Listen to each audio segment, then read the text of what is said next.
मुस्तैदी के साथ काम कर रही है। ठीक है प्रताप जी, सहयोग मिल रहा है केंद्र सरकार का? ममता बनर्जी जो आरोप लगा रही है उसमें कितना दम है? तीसरी लहर की आशंका, ब्लैक फंगस का कहर इस वेव में, क्या तैयारी है और कितनी सहायता है केंद्र से? अंजना जी, आपने जो पहला सवाल खड़ा किया, मैं उस सवाल पे बोलना चाहूंगा। ये तो तय बात हो गई, पूरा हिंदुस्तान देख रहा है, केंद्र सरकार का बिल्कुल सहयोग नहीं मिल रहा। केंद्र में सरकार बीजेपी की है, इससे कोई फर्क नहीं पड़ता, कांग्रेस की होती तो भी इससे कोई फर्क नहीं पड़ता। जब महामारी आती है तो कांग्रेस और बीजेपी से ऊपर उठकर काम करना जरूरी होता है। मैंने ये महसूस किया कि इस देश में बीजेपी और कांग्रेस के नाम पर युद्ध लड़ने का वक्त ही नहीं है, और अदर पॉलिटिकल पार्टियों के नाम पर भी युद्ध लड़ने का वक्त नहीं है। हॉस्पिटल्स में मैं खुद कोरोना पॉजिटिव मरीजों से मिलता हूं, मैं मिलकर आया हूं। हॉस्पिटल्स में मैं जाता हूं, जाकर मैं हालात देख कर आया हूं। आप यदि अंदर जाकर देखेंगे, उनका दर्द महसूस करेंगे कि सांस जब आती नहीं है कितनी तकलीफ होती है उनको, क्या हालात है उनके। और इस वक्त में मैं इतना ही कहूंगा, जिन मरीजों के साथ उनके परिवार के लोग खड़े हैं, बेटे के साथ माँ बाप खड़े, माँ बाप के साथ बच्चा खड़ा, और परिवारजन खड़े होकर अंदर उनकी अपने आप को सेफ करके मदद कर रहे हैं, वो जल्दी ठीक हो रहे हैं। कहीं डराने की और डरने की जरूरत नहीं है। लेकिन इस वक्त केंद्र सरकार से मेरी रिक्वेस्ट है, कोई राजनीतिक आरोप नहीं, वैक्सीनेशन में आप फेल हो गए, ऑक्सीजन मैनेजमेंट में आप फेल हो गए, लेकिन एक तो फैसला कर लीजिए, सब मुख्यमंत्रियों के साथ मीटिंग करके, कुछ भी करके, आखिर क्या कारण है।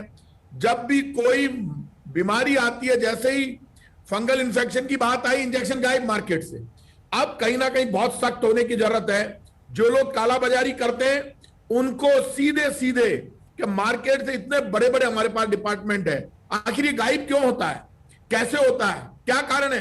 प्राइवेट हॉस्पिटल्स को क्या अधिकार है? यदि सरकार ने कोई रेट तय कर दी, उससे ज्यादा पैसे कैसे ले सकते हैं? ये वक्त कमाने का नहीं, लोगों की मदद करने का है, और लड़ने का भी नहीं है ये वक्त। यदि ममता बनर्जी बोल भी गई, मैं मेरा व्यक्तिगत राय दे रहा हूं, मेरी पार्टी की राय नहीं है, यदि वो बोल भी गई तो क्या हो गया? आप जवाब दे देते, क्योंकि गुस्सा सबको होता है। 4 दिन पहले वहां रिजल्ट आए, मैंने खुद ने देखा वहां के राज्यपाल की जो भूमिका है, वो नेता बनकर सड़क पर घूमते हैं। यदि रिजल्ट आ गए, वो जीत गई, तो आप स्वीकार कीजिए, बेटी की तरह बुलाकर बात कीजिए, बहन की तरह बुलाकर बात कीजिए। दीदी बोलते हैं, बहन मानते नहीं है, ऐसा कैसे चलेगा इस देश में? दर्द सब अपना अपना बयान करते हैं।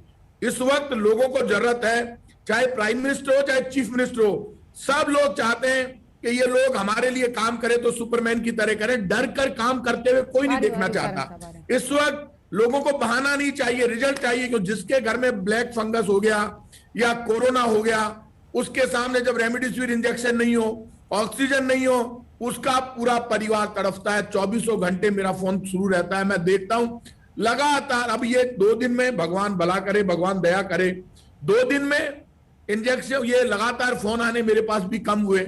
मुझे भी सांस मिली, लोगों को सांस मिली। मुझे दुख उस वक्त हुआ जब मैंने आपके चैनल पर सब जगह ये देखा, मैंने गंगा के किनारे, गंगा की सफाई के नाम पर लाखों करोड़ रुपए लगाए थे, गंगा के किनारे ये बताया गया कि हिंदू धर्म के वो लोग जो दाह संस्कार करते हैं, इस बार दफना इसलिए रहे क्योंकि उनके पास पैसे नहीं है।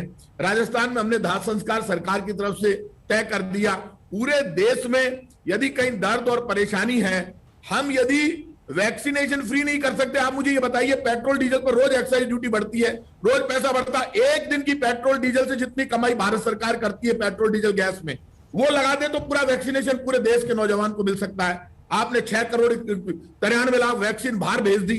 ये किसकी वैक्सीन थी? हिंदुस्तान के नौजवान की, हिंदुस्तान की जनता की, बच्चों की वैक्सीन थी। आपने तैयारी नहीं की। आपने 2 ही कंपनियों को क्यों अलाउड किया? आप दुनिया की जितनी कंपनियां थी उनको अलाउड करते, खुला कर देते मार्केट, सब आइए बेचिए, सब बनाइए भारत में। कोई फ्री में लगवाता, भारत सरकार, राजस्थान सरकार फ्री में लगाती, जो चाहता है सरकार से फ्री में लगवाता, जो चाहता वो पैसे देकर लगवाता। मार्केट तो खुला करते, सब कंपनियों को अलाउड करना चाहिए था। प्राइम मिनिस्टर मनमोहन सिंह जी ने, एक्स प्राइम मिनिस्टर ने जब ये बात कही, लोगों ने उस पर सवाल खड़े किए। मैं आज आपसे कह रहा हूं, हम कांग्रेस बीजेपी के लोग या कोई भी political party, Baspa, Sapa, TMC, Trinamool, कोई भी हो, कोई चीफ मिनिस्टर हो, कोई नेता हो, अभी किसी को कोई नेतागिरी से मतलब नहीं है। ठीक है, सब अपने परिवार को बचाना चाहते हैं। विश्वास जी आप जवाब दीजिएगा क्योंकि आप सत्ताधारी पार्टी की तरफ से हैं। एक सेकंड, एक बार नवाब मलिक जी और नवाब मलिक जी और टीएस सिंहदेव साहब से मैं रिएक्शन ले लूं। नवाब जी, लॉकडाउन का पालन इसलिए कर रहे हैं लोग, आपको मैं आज तक पे कह रहा हूं, आपका चैनल लगाता, लॉकडाउन का पालन क्यों कर रहे हैं लोग?